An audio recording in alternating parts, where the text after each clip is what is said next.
Today, we're going to talk about identifying, developing, and promoting your best high-performing talent. A monumental shift has occurred in our workplaces, requiring companies to identify leaders with a different progressive set of skills and talents. HR's ability to identify current and next-gen leaders will not only be your legacy, but ensure your organization remains competitive or outperforms your industry. To help HR pros take the strategic reins, we've called in an expert, Dr. Renee Booth, President of Leadership Solutions.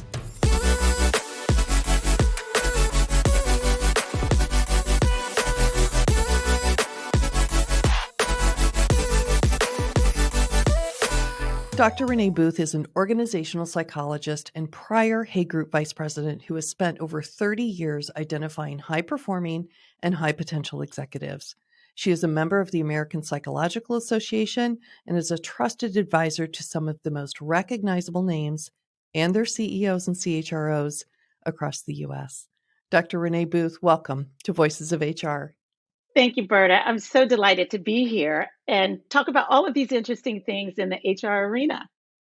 Well, I have been looking so forward to this conversation because every single time we have a conversation, it's always candid and it's honest. And so I cannot wait for our HR leaders to hear from you. Excellent. It's always good to see you. Well, so let's start here. So the world of work obviously has changed considerably. We were just talking about how long we've known each other, but really it's changed, I would say, over the last 30 years. But most importantly, really over the last 2 to 3. And our listeners are one-person HR pros within smaller organizations, all the way up to CHROs of Fortune 50 companies. Today, both HR teams are mired in conversations about how to create flexibility in the workplace post-pandemic. Do you have any advice as they are having these conversations? Well, I got to tell you, I think that I'm thrilled because the HR job has evolved over the last decade or so in a way that's pretty spectacular, meaning that it used to be in many companies, and even still today, that they say HR shouldn't have a seat at the table. They shouldn't necessarily report to the CEO. They can report this effectively to a chief administrative officer or a chief financial officer, et cetera. But I think the last 3 or 4 years has made it clear that HR, especially HR senior people, the CHROs, are trusted advisors in the organization on people matter a lot more. So when the pandemic came, the CHROs were right in the thick of it. The leaders in the organization, board members, CEOs, they came to ask them, what do we do now? How do we inspire, motivate, keep people engaged during these unusual kinds of times? After the pandemic, back to work became an issue. How's our culture going to be impacted by back to work and those kinds of things? I think for the first time in history, we're starting to talk about, do our leaders need to recognize mental health issues in the organization? There used to be privacy issues around those kinds of things. So we're in a sweet spot now as HR leaders. Folks are looking to us for these answers. Some of them we have, some of them we don't, but we've been at it long enough where we know now that if we have the courage to go in there as the senior executives that we are, people are ready to listen. We have things to say that will help all of this in terms of the bottom line and the health of organizations, both big and small. Couldn't agree with you more. And HR could have this bigger seat at the table. You know, a lot of times executives just wait for that opening, that time where they have the stage so that they can show their stuff. And now is the time for HR to do that.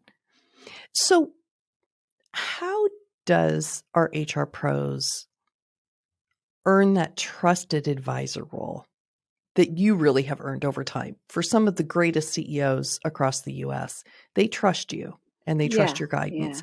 How do HR pros within our organizations today, how do they earn that trust? So I'll have to say 2 things I think are great differentiators. One is courage, that you have to have the courage to say the hard things. You have to have the courage to insert yourself in places that you think you can make a difference, even when folks aren't asking for it. You have to have the courage to look at your CEO and find the most tactful way to say, I think maybe we want to rethink these kinds of things. Now, that's risky, but I think it is one of the few ways that you earn respect at the senior levels, and they get to see all that we have to offer. So rather than having the organization place you in an antiquated definition of what the CHRO job is, to have the courage to step in and say, I'm a business leader too. I Mhm. get what's happening on the business side and the people side, and the combination of that understanding is what's most powerful in helping Mhm. organizations get where they want to go. But at the same time, that means that we've got to know business. So I say to HR heads, you got to get into the language of business. You can't see yourself as support anymore. And that I'm a support function. All I have to worry about are my processes and my systems and my policies. I think now you have to worry about what's happening to the macroeconomic environment. What does having those banks go down in Silicon Valley have to do with what business is for my organization today? Mhm. What does those economic factors, that economic language, what does understanding the budget, the financing of your organization and how that comes about, what makes your senior leaders scared? What's keeping them up at night? Because once you get that language and you can talk not only people language, but you can talk business language, you will gain their respect. So if you're not reading The Economist, if you're not reading the journal, and I have this really amazing, I'm sure millennials created it, and it's like the morning news called The Morning Brew. And these guys Sure. give it to you straight every morning, but they let you know what's happening in the business and they relate it to the people. So they get both of those things. So, a little bit goes a long way, but we've got to educate ourselves and not see ourselves. That's our identity crisis, Mhm. to see ourselves as more business leaders, but you got to get your business language and your business education to go along with all that we know about motivating, inspiring, developing, you know, dealing with performance and talent issues around people. Absolutely. And that is an enormous change Hmm. from what success used to look like for Totally, HR totally, maybe 30 years ago. So, totally. what you're seeing is the skills that you need today are more like a general executive, which is strategic acumen, business acumen, all of the things that your other peer group is Exactly, dealing with within the organization, with that lens of leading and managing the people. exactly. And be mindful that your peers, your CMOs, your sales leaders, they are beginning to learn more HR at the same time, so Mhm. that they now know that, oh, I'm trying to run my organization and I'm trying to tell everybody to come back to work and they don't want to show up. And what do I do with that? So they're learning more HR as well. So that combination of everybody coming at the table with sophistication around people and sophistication around business and what makes a business work, I think is pretty amazing. So the HR leader has an opportunity to begin to infuse sophisticated HR points of view into the senior Mhm. leaders of organizations today because they need it too. So it's a conversation that Mhm. goes both ways. They're learning more about, they need to learn, those who don't, more about how businesses are run, what they should do around these businesses issues, but also those other senior leaders are learning more about HR and what moves populations and culture. And HR begin to get their respect because they need them in that way. And I would suspect a part of this too. I mean, right now we're all, like we said at the beginning, they're all mired in these very tactical Hmm. conversations right Hmm. now about flexibility and all of Hmm. that. But once we kind of get through all of this, when they start looking forward and strategically about where HR needs to take the organization of the future, Hmm. what are some things that are HR pros that you would recommend that they start thinking about maybe 12 to 18 months from now? I think setting the expectations for organizations, I think everybody thinks we're going to go back to some normal or that Mm, things are going to settle down. I don't see that. I think that we've got to get organizations used to dealing with ambiguity and change. So, for mm, example, this whole thing about back to work, I think it's important to deliver a message to employees that this isn't going to be our policy now, and it's going to evolve, and it may continue to evolve rather than putting a stake in the mud and or stake in the ground, and then everybody starts to get anxious, and your senior people start to look for other jobs and say that if I can't work at home, before all of those things happen, we have to say that we're learning as we're going along and getting our organizations and our mindsets used to flexibility, thinking these things through and saying we don't have to put a stake in the ground. We have to get people used to going through the evolution of these changes in our external environments that are also impacting our internal environments. So I think in the past, I would say HR was about, in many ways, inflexible. Here are the rules, here are the Mm. policies. All of you executives, you got to fit in there and keep those salary ranges exactly like we told you to do it. I'm saying now more flexibility is going to be required. And I think HR can lead the way in helping an organization sort of go more with the flow as they try to get to these outstanding results. Because I don't think that these hard and fast rules that we're used to from the past are going to actually work. Hmm. So you help a lot of organizations identify their next generation Yep. talent. Hmm. And in our pre-call, we were talking a lot about the tests that Yes. you used to Yes. give. Yes. And now really what organizations are looking for and how you're helping them find this next generation talent. Can you talk a little bit about the tests that you used to give and kind Yeah. of now what you're assessing to find that high performing talent? Totally. I think that people are fascinating. So I, of course, being a psychologist, want to give the test. But I got to tell you that it went from testing and organizations wanting testing so that they could get a definitive answer about this individual's capabilities and their Mhm. potential. And that's great. And I think there are tools out there that do a great job of that. Over the years, we've gotten more sophisticated about what those tools are and how Mm. we can collect less data and get more real life understanding about how this person has behaved in their work life. Those kinds of things are still important.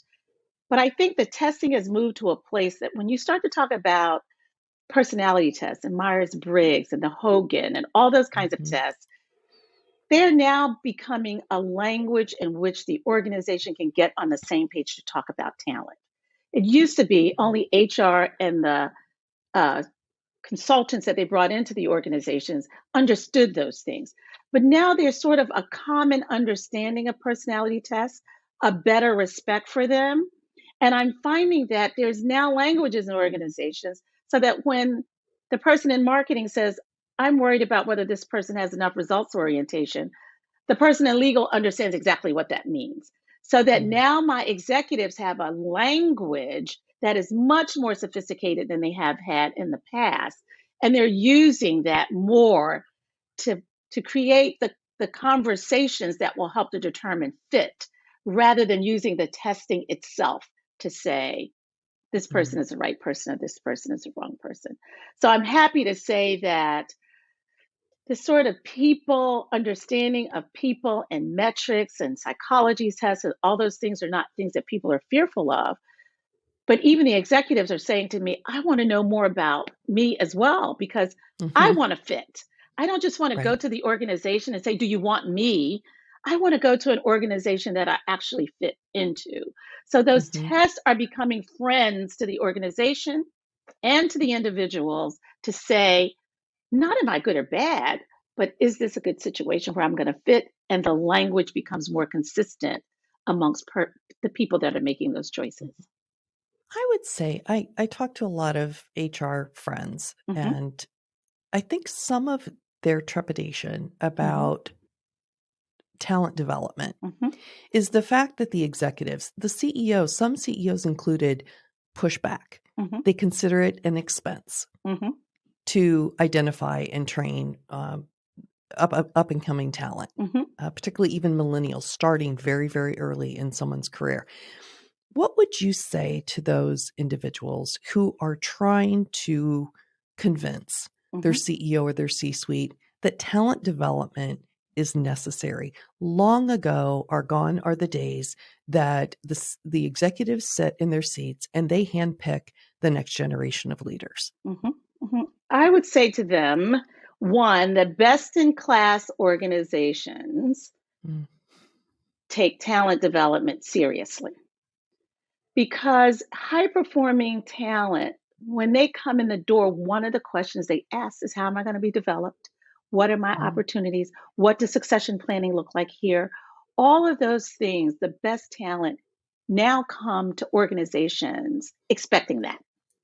So that I would say best in class companies and best in class talent all believe that having a structured or infrastructure inside an organization around talent development is really important. And for those organizations who don't use it, I guess this is point number two, you can become the training ground for other organizations. You can bring people in, you can Mhm. give them your culture and teach them the basics. And if they feel that there's no way that they can learn, even if they're average in their jobs, if there are no opportunities to learn, they hop over to your competitors who Mhm. have opportunities for them to develop. And so you lose talent and you start back over again, spending that money anyway on new Mhm. folks entering the organization. So those are Mhm. two pretty powerful reasons to consider it. There is a business case, completely rational business case for saying if you bring talented people or even bring people in your organizations in general, there's an expectation that you're going to help motivate, inspire, and develop them.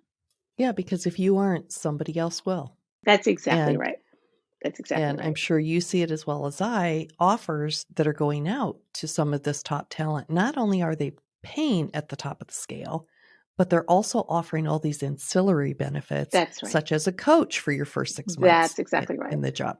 And speaking to that, we're seeing a lot more people say, when I enter into a new organization, how are you going to support me to Mhm. integrate in this culture? Where's a safe place for me to go in those first six Mhm. months? And they are negotiating those kinds of things as they walk in the door Mhm. because it They is are. so hard to enter at the senior levels in particular, Mhm. a new organization, a new culture, and hit the ground running and get things done. So these folks Mhm. know and they're wise enough to say, I need support in that way. And the best in class organizations are giving it to them. Absolutely. Do you think women are asking for that as much as men? No, no, no. And they should. They should. They should. And Mhm. because it's not a big ask.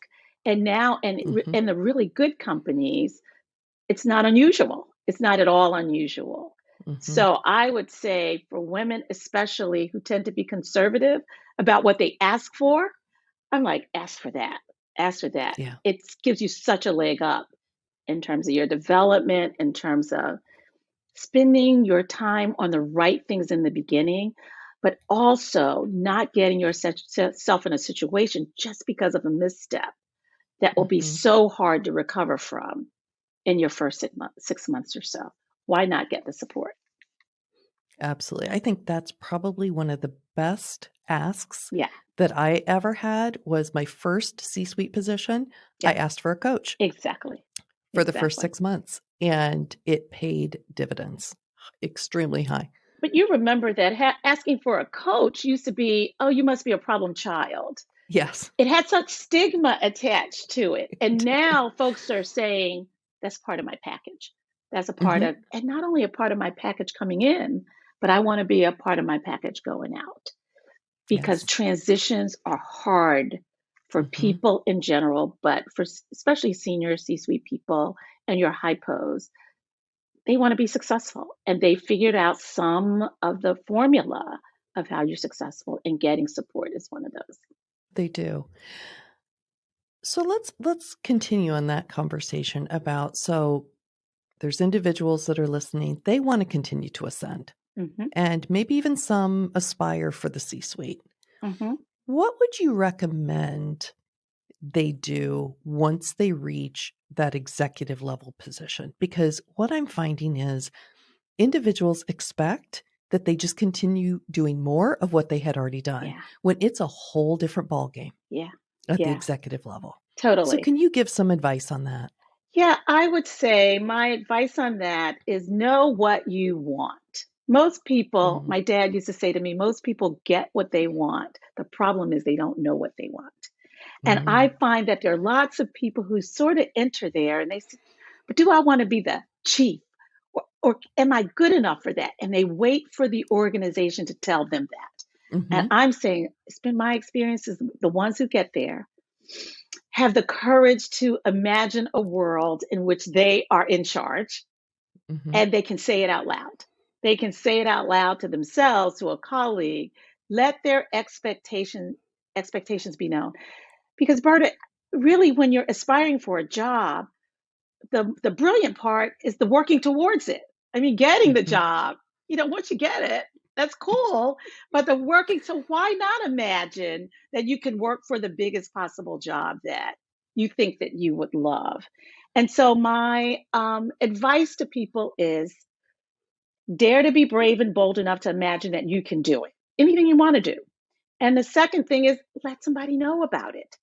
Because when you get up there in that really competitive, rarefied air, people Mhm. are not going to be looking out for you in the ways Mm-mm. that they may have in the past. And you're going to have to start looking out for yourself. And it is okay to say out loud, yeah, I want that big job.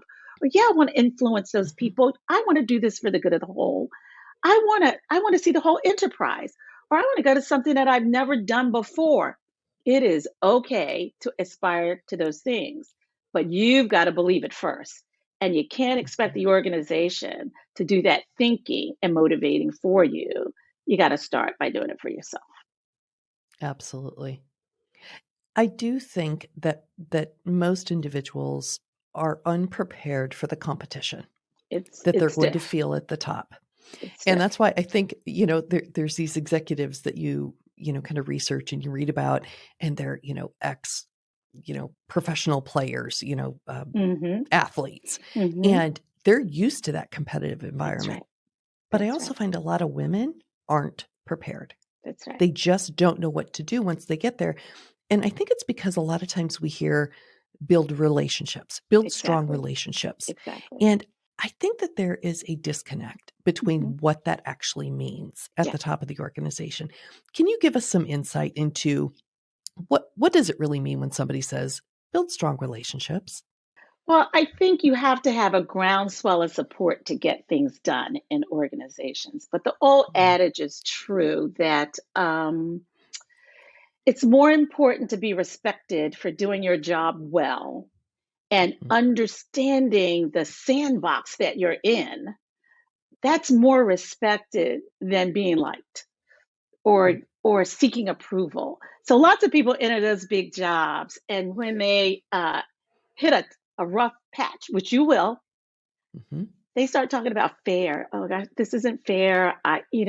They didn't tell me this, and I'm like, just pick yourself off because this is your sandbox. Dust yourself off. You made it, and get back to it. Do not get derailed by the level of competition. Do not get derailed by it mhm, because some of it is just an artifact of being at the top and the stress and the pressure and the mhm, competition and everything's on the line at the top. So I would say for people to get a realistic perspective of what that competition is, understand the conversations and the dynamics that come about when organizations are trying to advance, when they are under the gun and everybody's talking about fairness and equity and all those things, which is important. mhm. All of that is important, but it's still rough. It's still rough in there. So, for those It is. people who want it to be neat and smooth, it's Mhm, not that. But it's amazing because of the impact that you can make and the difference you can make in your community and people that are in the organization. But you have to be courageous enough to be able to play in that competitive environment and not be super sensitive in a way that you mhm, can get derailed by the inevitable conflicts and missteps and things that you think are um, challenging to uh, your own emotions. That you mhm, gotta find a way to demonstrate that emotional control and accept the spirit of competition, positive, effective competition that goes on there without being Mhm. derailed by it. It is not an incremental step to go from a director job to the C suite. It is Mhm. a quantum leap. Talk to your mentors about what it feels like, what it looks like, how it Mhm. goes, so that you will understand what success actually looks like in Mhm. the C suite. And as I'm hearing you explain all of that, alls I keep thinking about is mental toughness, Yeah, yeah, mental agility, yes, strategic agility. I remember a friend of mine, wasn't even a client, a friend of mine, so I can share the story. She told me about how she was walking into her very first board meeting, yeah. and she was head of HR walking in. She had to deliver some bad news about turnover, and she Hmm. was asking for some money on her budget. And her boss came up to her before that meeting and said, "Know that this is a once in a lifetime opportunity. And if you mess up, this could be the end of your career." Yeah, yeah, And she said, "I knew exactly what he was doing because I'd seen it before. I'd seen it done before. I'd seen him do it to others before. And I just shrugged it off. I went in there and I just, that's right. That's I right. hit the ball out of the park." That's mental agility. That's Totally. what happens. That's right. So I think women sometimes they look up and they say, "Can I really have it all?" Yeah, I think you're a testament to that. I yeah, certainly made it there. There's lots of yes, women who achieve those levels, yes, and you don't have to give up everything right. to get there. Can you help dispel that notion that you can't have it all, that you can't achieve it if you want to be a mother, if you want to be a wife, Yeah, if you want to have a family? yes. Yeah, I think you can have whatever you want. You may can't have it all at the same time, but you and stay the course. I mean, I tell people to write down what you want. I think remember when you were Mm, 17 and you were imagining all the things that you wanted and you've been marginalized over the years to get rid of them. Go dig them back up. I think you can get whatever you want and it's up to you. And I think women tend to, many women, not all, tend to be, they want that approval. And I'm like, learn mhm, how to lead without that approval. Learn right. how to stay the course when you see doubt in other people's eyes. Learn how to go get your support somewhere else if you can't get it where you think you Mhm, should get it from. And that know that it's okay to want it all. And it's mhm, okay to wait for things that you can't have today. Don't get rid of them. Say, I can't have that today. I think I'll have that tomorrow. I mhm, was the head of SVP of human resources for a bank. And my son was like 6 years old. And I mm, was trying to be a mom, and he was trying to integrate himself into school. Before that, I was a consultant and I was on the road all the time. mhm, And when I decided to say to myself, I got to pay attention to this kid. I don't know what that mhm, looks like, but I knew what my priority was. It yeah, didn't get rid of my point of view about my career. I ended up mhm, saying, okay, I'm going to start a consulting firm with me. And I asked two colleagues that I really can trust and said, for a year or two, as I integrate my mhm, son into school, we can work with these kinds of clients and do this kind of work as professional women. And then once we get these kids organized, we're going to go back into corporate America, which we loved. And here we are right. still 25 years later in the consulting firm. And we get to be on boards. We get to coach people that we really enjoy coaching. We get to Mhm. build a business and understand when the balance sheet doesn't look great, how to fret and then how to make it better. So by following what our true rhythm of our lives are and not losing sight of all that we want it to be, over time, we were able to fit it all in and couldn't be happier. So that really kind of begs the question around remaining flexible Hmm. in your career, Hmm. Hmm. because there's some who need to hear you can become more. There's some who just need to believe it and believe in Hmm. themselves. And I think there's this recent notion around CHROs Yep. becoming CEOs. Hmm. Hmm. Why not? What transferable skills do you think that they have? I know, I think it's super exciting. What transferable skills do you think they have to become a top performing CEO? Well, that's an interesting question. I think HR heads see the enterprise. So Mhm. they are intimately involved in the enterprise, up, down, across, because they set policies. And they set policies that are consistent with what's going on with our external environment, or policies that are going to impact our competitiveness with those who are in our industries. That they're at the policy and enterprise level a lot. And then you have things like pandemics come down the pike, and it became HR's sweet spot with those things. So I think and companies are people. It Mhm. is about the people it's all said and done. It's about the people as individuals. It's at the people about the people in a department. It's about people in cultures, the cultures of functions versus the cultures of the whole enterprise. HR has been talking about those kinds of things forever. So I think that enterprise point of view, and I think that focus on people and talent.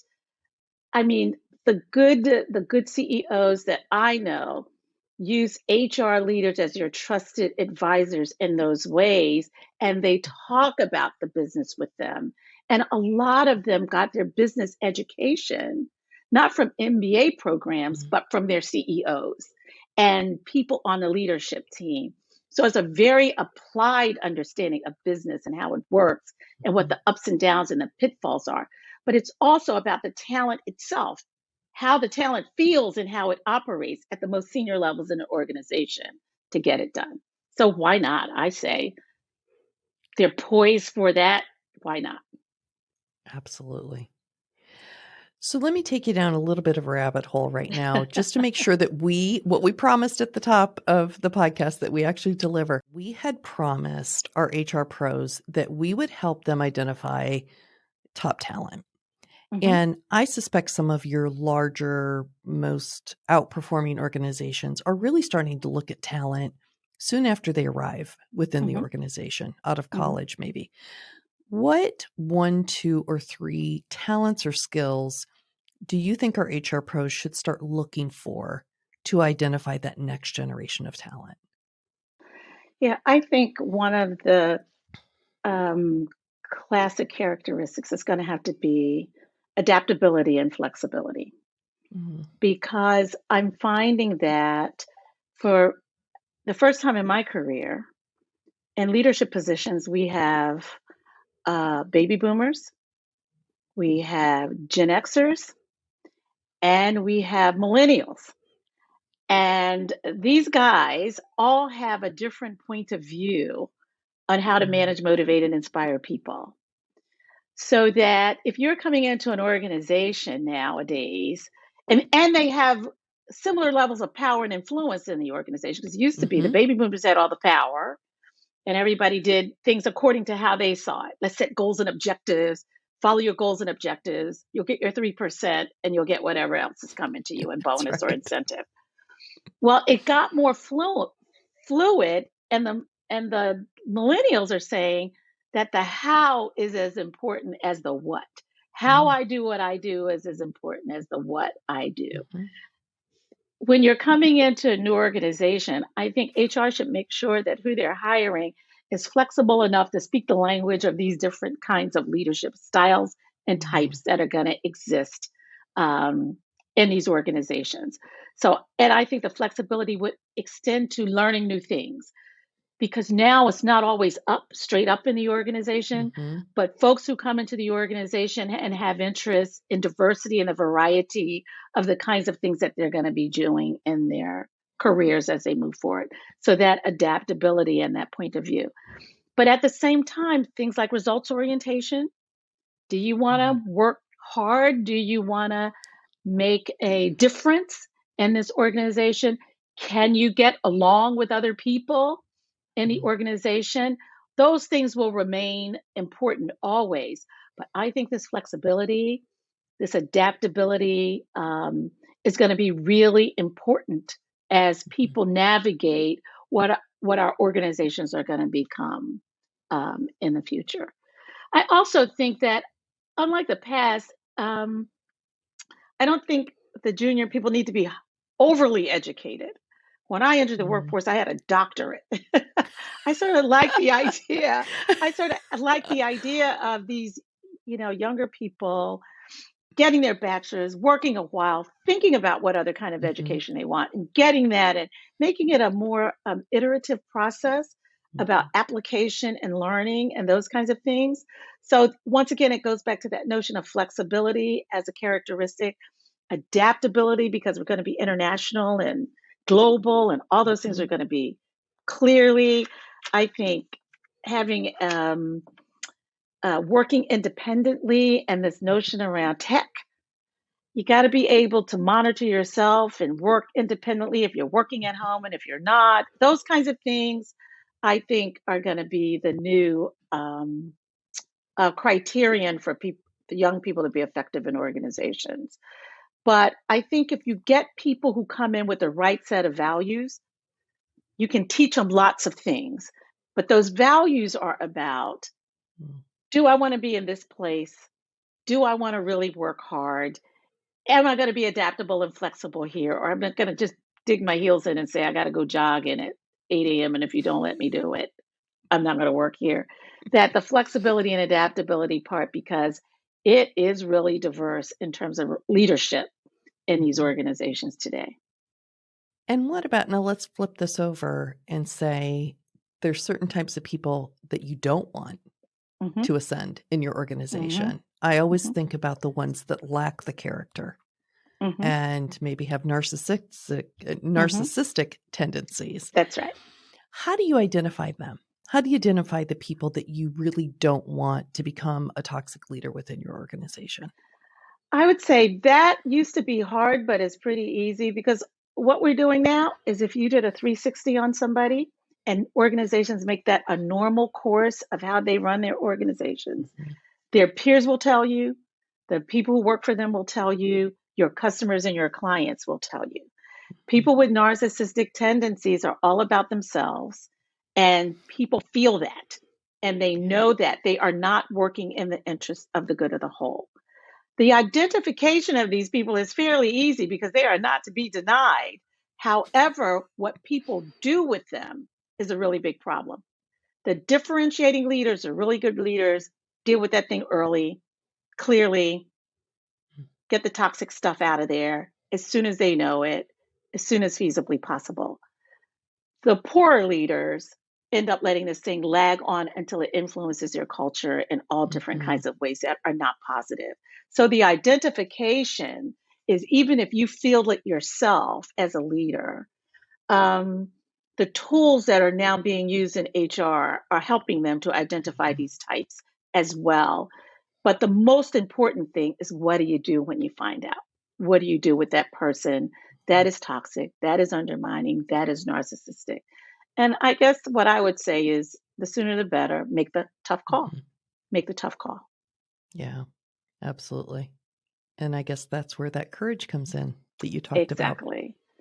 And I think also there's so many people who get in leadership positions that don't want to do the tough stuff. Yeah.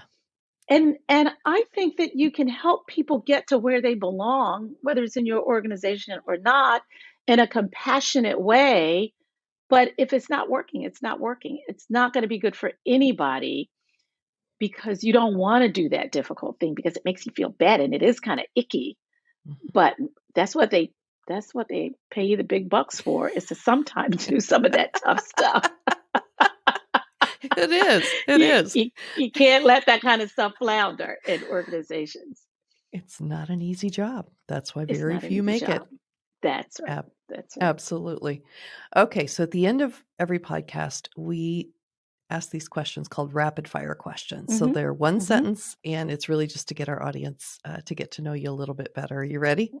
Yeah, I think so. All right. Yeah, maybe. Maybe. She's a psychologist, people. She understands. She qualifies before you ask the question. Okay, so Exactly. what company do you study as a best practices in HR for company culture? I have to tell you, on the big scale, I Mhm. look at Netflix. I Mm, follow Reed Hastings and what he does with that company and how he makes mistakes, how he allows people to make mistakes, how they make the tough calls when it's not doing well and when it's doing well.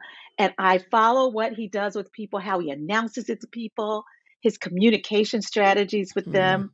And I think he's very modern in a balanced way about how he deals with people in that organization and what we read in the news and the media. So I'm really on top of that. I think nowadays I'm really into academic institutions and what mm, they're doing with people. Like I'm looking at Penn and Spelman and Notre Dame, and those folks are now fully engaging in the HR kinds of activities and mhm, thinking about culture and thinking about, how do we manage in the provost office and what do we want our leadership style in?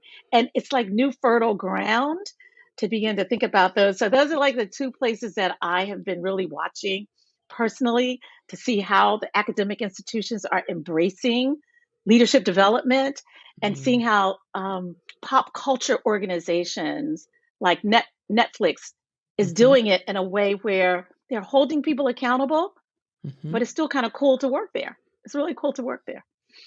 That's awesome. What underrated tools are indispensable for your job? I always use frameworks and structures. So if I have a problem, I want to identify the problem, and then I use my framework of that we learned in graduate school is what's your data input? Where are you getting your data from? How are you going to Mm, analyze your data? What did your data tell you? And then what are the possible outcomes?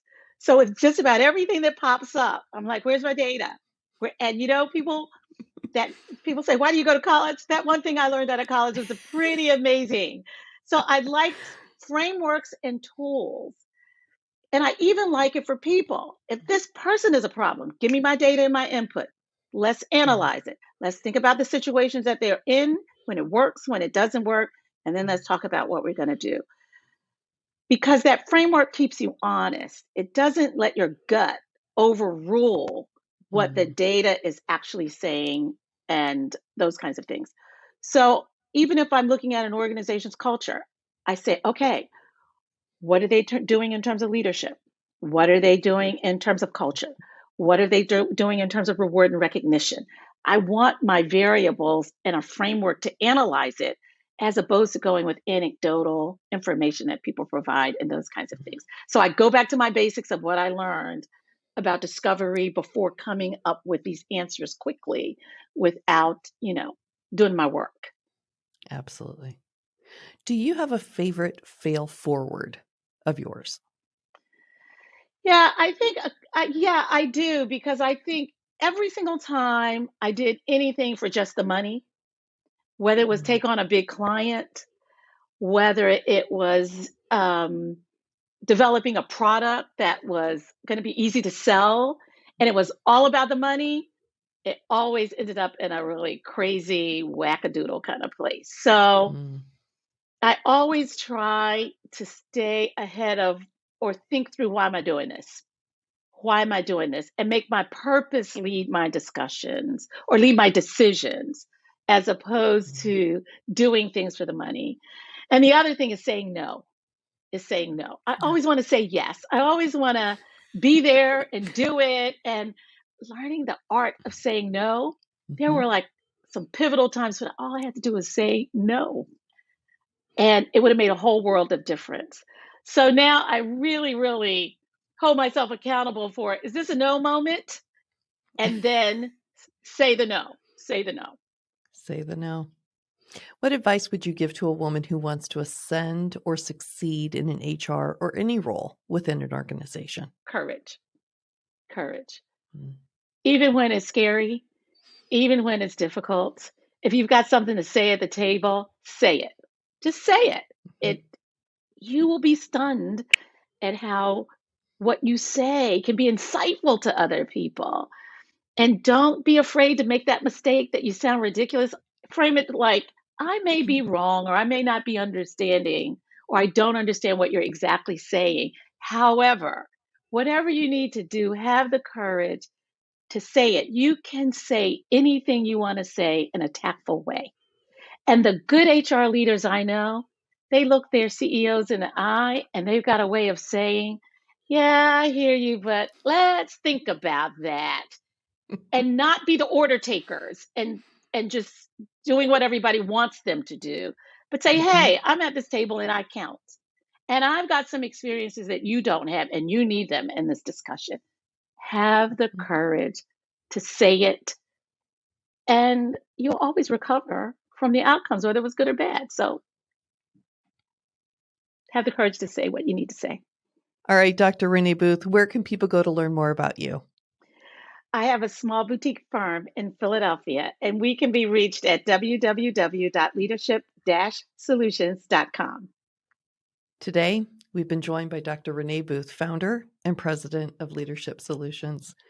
Thank you, Dr. Renee, for always dispensing your advice with the highest of candor and the most impact. It's been such an honor and a pleasure. It's great. I had a great time here today. Thank you for inviting me. I really hope you enjoyed this episode. Thanks so much for watching. We would love it if you shared your thoughts on any of the topics we discussed in the comments below.